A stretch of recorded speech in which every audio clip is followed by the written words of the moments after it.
দুই বান্ধবী মিলে বানিয়ে ফেললাম লইট্টা মাছ ফ্রাই। অনেকদিন ধরেই দুজনার খেতে ইচ্ছে করতেছিল এই মাছটা।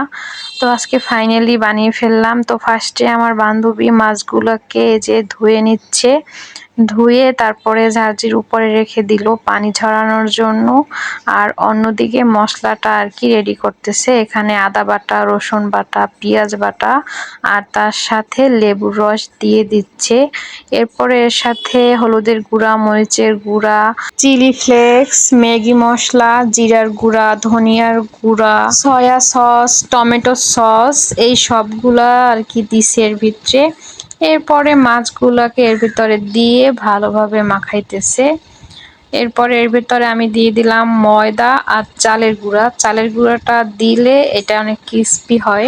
সব মশলা দেয়া শেষ। এখন এটাকে কিছুক্ষণের জন্য রেখে দিব। তো আধা ঘন্টা রাখার পরে আমরা চলে আসলাম মাছ ভাজতে। তো বান্ধবী এখানে এক এক করে মাছগুলো দিয়ে দিচ্ছে ফ্রাই প্যানে।